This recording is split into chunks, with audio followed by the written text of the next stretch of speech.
हाँ, और तो एमपी नहीं जाती थी और बच्चा वहाँ से एमबीबीएस कर रहा है। तो एक बार जोरदार ताली।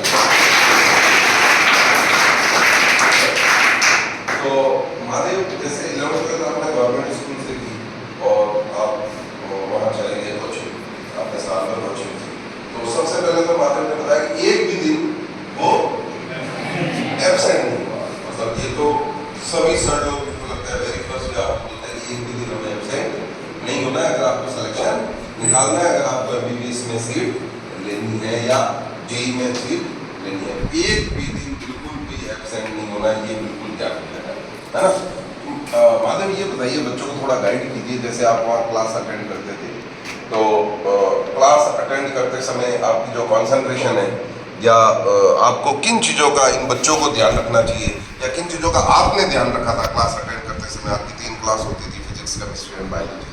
तो किन किन चीज़ों का उस समय जो क्लास में आप रह रहे हैं उस समय क्या महत्व है? और सेल्फ स्टडी घर पे जाके कितना टाइम देना चाहिए, है ना? कितने समय तक इनको फिजिक्स, केमिस्ट्री और बायोलॉजी की सेल्फ स्टडी करनी चाहिए और उसकी क्या इंपॉर्टेंस है, उसके बारे में थोड़ा सा बच्चों को बताएं।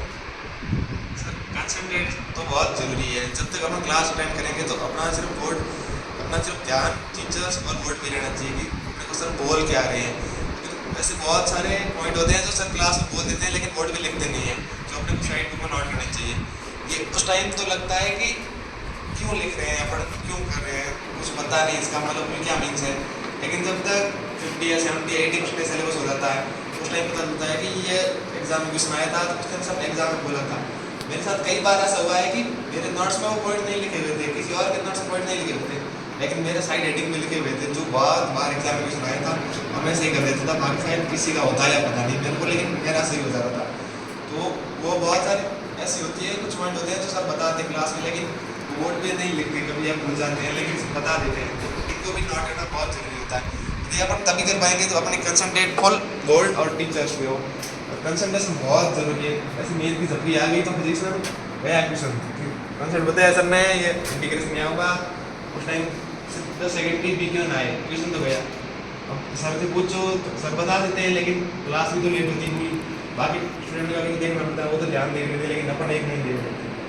और हमारी 3 क्लासें होती थी, 1.5 आवर्स, 3 लगभग 3 होती थी। उसके बाद मैं 6 to 7 आवर्स सेल्फ स्टडी करता था स्टार्टिंग में। उसके बाद मैंने अपना टाइम इंक्रीज कर दिया था 9 to 10 आवर्स, लगभग मैं 15 से 16 घंटे डेली रूटीन था मेरा पढ़ने का। कोचिंग के साथ 5-6 घंटे कोचिंग होती थी, उसके बाद 9 to 10 आवर्स डेली रूटीन था पढ़ने का। क्योंकि अपने को क्वालिफाई करनी है बहुत जल्दी और ज़्यादा टाइम वेस्ट नहीं करना है कि 1 ड्रॉप या 2 ड्रॉप में कंप्लीट करना है।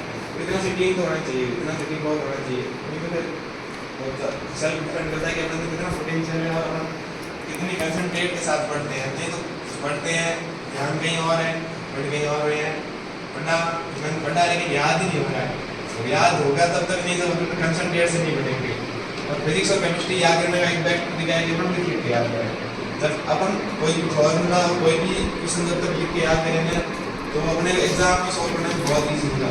लेकिन यहाँ लगेगा कि अपने को याद है तो एग्जाम में अगर आएगा तो पता लगेगा फॉर्मूला याद नहीं है। जितना लिख के याद करेंगे उतना बेस्ट होगा। कम से कम स्टडी को 7 to 8 आवर्स तो स्टडी बहुत जरूरी है। इसी कम तो कुछ नहीं है, 5 घंटे चिंता है, 5 घंटे में बहुत बढ़िया, इतनी अच्छी अच्छी बातें महादेव ने बताई है। मैं थोड़ा सा कंक्लूड करना, देखो मैं हमेशा अपॉर्चुनिटी को बनाता हूँ, ये बच्चा मिलने आया था बस, तो मैंने कहा मेरे से तो मिल गया कोई बात नहीं, पर